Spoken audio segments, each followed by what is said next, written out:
Good morning students. आज फिर हम आपके सामने हैं मेंस्ट्रुएशन का चैप्टर लेकर। मेंस्ट्रुएशन के कुछ क्वेश्चंस आपको बताने हैं। मेंस्ट्रुएशन का जो फार्मूले थे, जो फिगर्स थे उनके 2D एंड 3D, उनका जो कॉन्सेप्ट था, उनका जो इंट्रोडक्शन था मेंस्ट्रुएशन का, ये सभी मैंने आपको लास्ट वीडियोज़ में बताया हुआ है। Today we studying about questions of menstruation.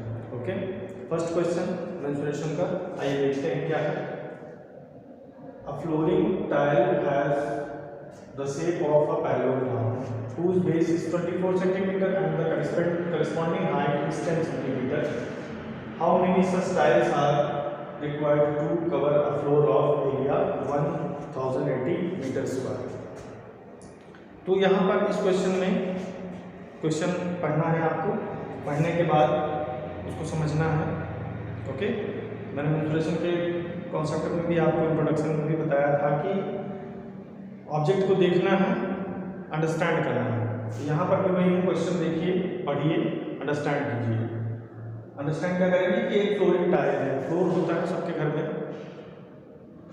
घर पे सभी ने अपने अपने फ्लोर पे टाइल्स लगवाई हुई होगी। सभी ने नहीं लगवाया होगा तो कुछ लोगों ने तो टाइल्स लगवाया ही है। मोस्टली बाथरूम के एरिया में टाइल्स लगती है ना। तो जो फ्लोर है वो उसका एरिया कितना है, 1080 मीटर स्क्वायर।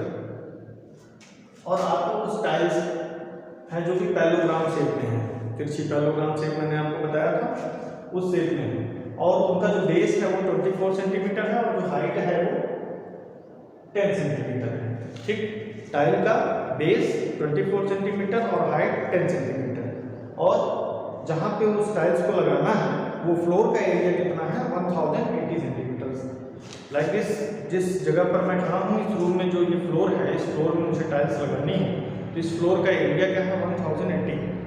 और जो मुझे टाइल्स मिली है वो टाइल्स कितने की है, 24 × 10 सेंटीमीटर। अब मुझे जो है कितनी टाइल्स लगेगी कि मैं इस पूरे एरिया को कवर कर लूँ। इसके लिए हम क्या करेंगे, सबसे पहले हमको ये देखना है कि जो हमारा फ्लोर का एरिया लिया है वो मीटर में है और जो टाइल्स का एरिया लिया है वो सेंटीमीटर में है। तो सबसे पहले हम area of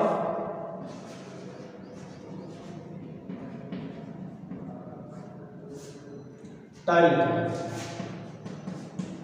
area of tile इसलिए क्योंकि एक ही टाइल को आपसे निकालना है। Base into height, base into height क्यों, क्योंकि पैरेललोग्राम शेप में है और पैरेललोग्राम का एरिया कैसे निकालते हैं, बेस से और हाइट से।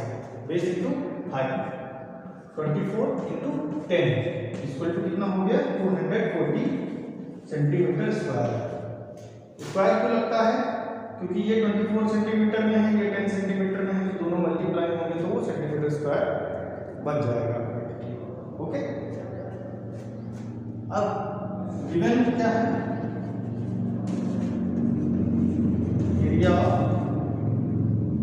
फ्लोर, फ्लोर का जो एरिया है 1080 मीटर स्क्वायर है। वी नो दैट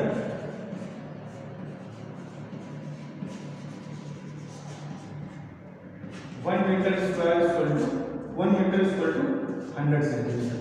सभी लोग जानते हैं इसको, ये मेजरमेंट सबने पढ़ा है, 1 मीटर इक्वल टू 100 सेंटीमीटर। तो अगर 1 मीटर स्क्वायर होगा तब कितना सेंटीमीटर होगा, 100 × 100 centimetre square.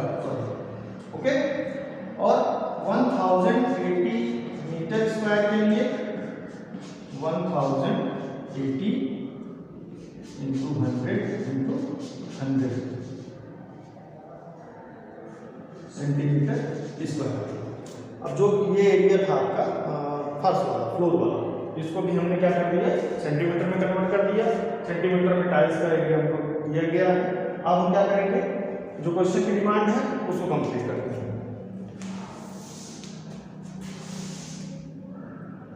Number of tiles,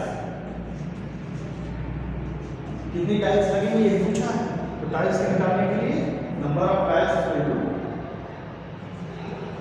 area of floor upon area of tiles, ठीक है। अब एरिया 4 सेंटीमीटर में जो कन्वर्ट हुआ है वो क्या हुआ है 1080 × 100 × 100 और 24 = 10। क्लियर? आगे सॉल्व करते हैं इसको। 10 10 जा 100, 12 2 जा 24, 12 9 जा 1080, 2 1 जा 2, 245 जा, ओके। ये 45 और 2 0 यहाँ, ये 0 यहाँ, 3 0। रिक्वायर्ड टाइल्स कितनी है 45,000। क्लियर? टाइल्स आपको पता करना था। फ्लोर्स, जो फ्लोर है आपका वो 1080 मीटर स्क्वायर का था। अब एक टाइल जब आपने रखा तो 24 × 10 सेंटीमीटर एरिया उसने कवर किया, तो कितनी टाइल आप रखने की पूरा एरिया कवर हो जाए, तो सीधे सीधे पूरे जो फ्लोर का एरिया है उसमें टाइल का जो एरिया है उससे आप डिवाइड कर दीजिए, पता चल जाएगा कितनी टाइल्स लगेंगी, just like this. Okay, next question. जैसे ये एक क्वेश्चन है आपके सामने, find the area of given figure. ये जो फिगर दिया गया है इसका एरिया निकालना है, कितना एरिया होगा। इसमें कुछ मेजरमेंट मिल रहे हैं आपको, जैसे एक सेमी सर्कल मिल रहा है, एक स्क्वायर भी मिल रहा है 10 सेंटीमीटर के लिए, तो ये स्क्वायर ही होगा, और ये एक राइट एंगल ट्रायंगल भी मिल रहा है। तो आइए इसको सॉल्व कैसे करते हैं।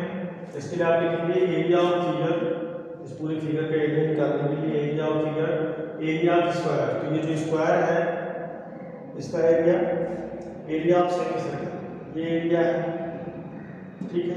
इन दोनों एरिया को आप प्लस कर देंगे तो पूरे का एरिया निकल आएगा। लेकिन ये जो राइट एंगल ट्रायंगल बन रहा है ये वाला, इसको आपको माइनस करना पड़ेगा क्योंकि ये आपके स्क्वायर के अंदर है, तो इसको हम क्या करेंगे माइनस कर देंगे।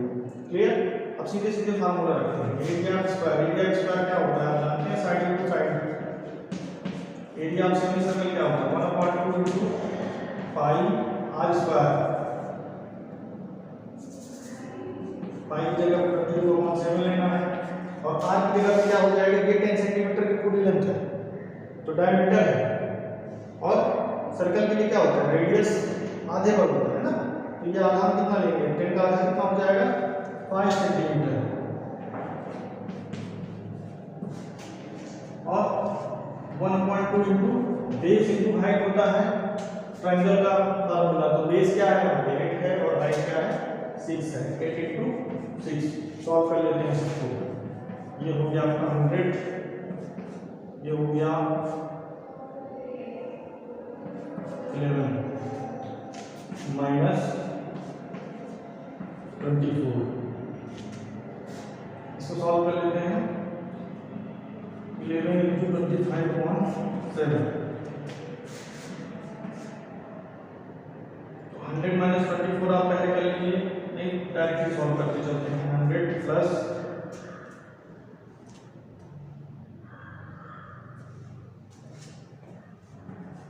78.57 माइनस 24। 1 डेसिमल करंट के लिए बोला था, इसलिए आप 2 डिजिट लेंगे।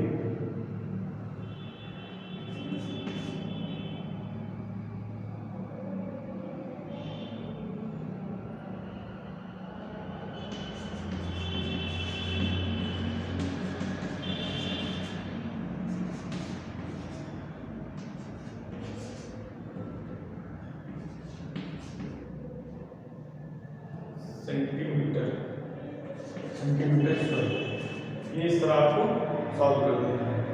करेक्ट 1 डेसिमल बोला है, 1 प्लेस ऑफ डेसिमल, तो चाहे आप इसको ऐसा भी लिख सकते हैं 154.6 centimetre square. Okay, next question students, this question the length of the side of the square field is 4 metre.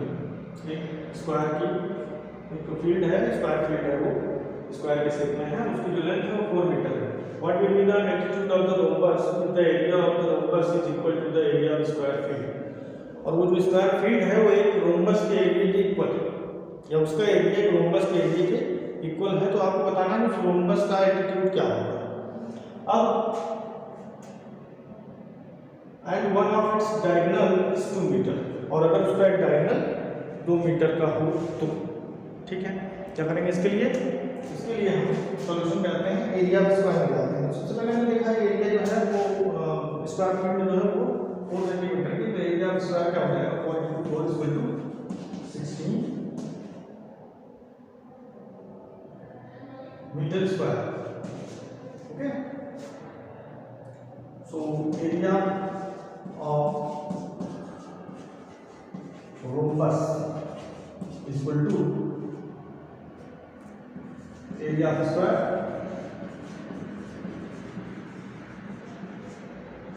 ये गिवन है।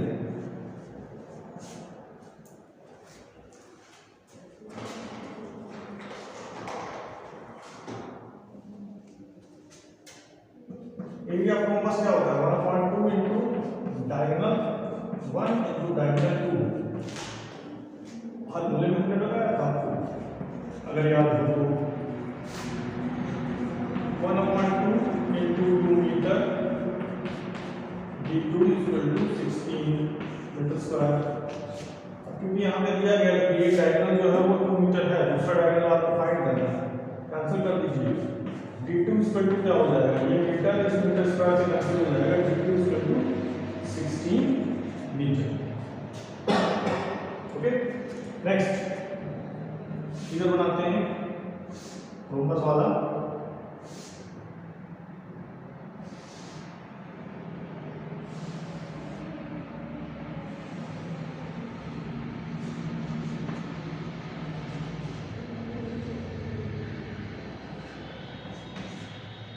और यहाँ से बिल्कुल डालने में होता है, ये हो जाता है ठीक है।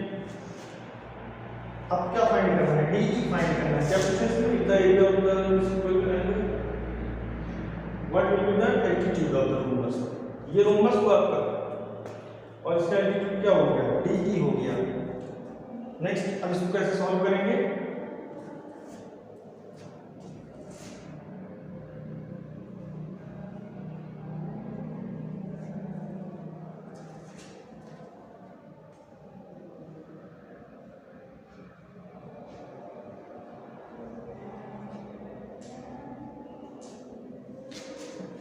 इसके लिए हम लोग बाय पाइथागोरस थ्योरम आपने पढ़ा है। ये ट्रायंगल हो गया इन ट्रायंगल AOB। अब AOB आप देखिए AOB, यहाँ पे ये कितना हो गया था, ये 2 सेंटीमीटर का था आपका, दिया गया था ना कि d1 डायगोनल = 2 मीटर और AC कितना 16 मीटर अभी आपने फाइंड किया है। तो ये हो जाएगा 8, ये हो जाएगा 1 + 1 2 8 + 8 16। ये जो रोम्बस की प्रॉपर्टी होती है कि इसके जो डायगोनल्स होते हैं एक दूसरे को बाइसेक्ट करते हैं, दो बराबर भागों में बांटते हैं, तो उस कंडीशन में ये 1 1 2 हो जाएगा, 8 8 16 हो जाएगा। अब ये राइट एंगल ट्रायंगल आपको दिख रहा है, राइट एंगल ट्रायंगल में हम पाइथागोरस थ्योरम यूज करते हैं। तो AOB में हम देखते हैं AB² = OB² + OA²। यहाँ पे आप देख रहे हैं कि OB क्या है, OB है 1 और OA है 8, 1 + 64 65, that means AB = √65। ओके,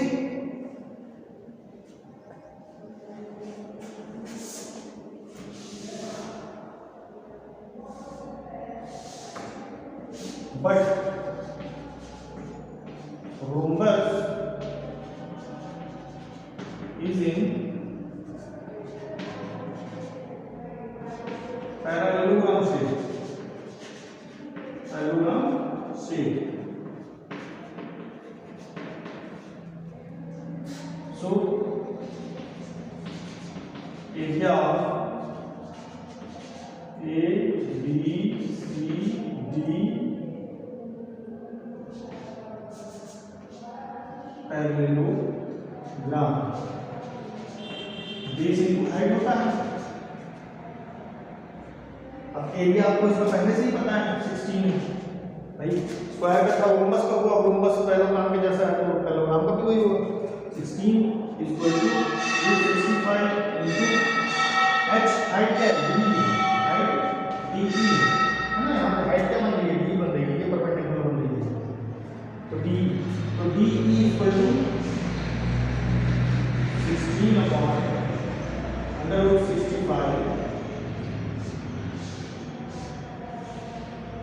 ये इसकी वैल्यू है। ओके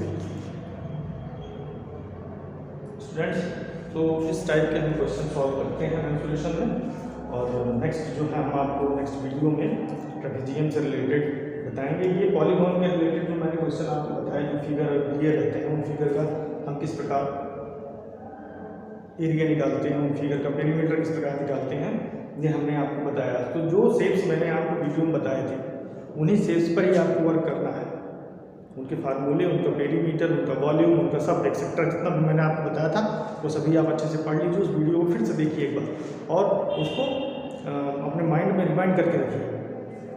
जब तक आप मेंसुरेशन के चैप्टर सॉल्व करेंगे तब तक आपको वो सारे फार्मूले कहीं ना कहीं रोटेट होते रहेंगे। जैसे आपने देखा पीछे के कुछ क्वेश्चंस में मैं एरिया स्क्वायर भी निकाल रहा था, सेमी सर्कल भी निकाल रहा था, ट्रायंगल दिया गया था, तो ऐसी कंडीशन जो है आपके साथ बनती रहेगी। फिलहाल सॉल्व करिए इन क्वेश्चंस को अच्छे से अंडरस्टैंड करके, और नेक्स्ट वीडियो मिलते हैं। Okay, bye.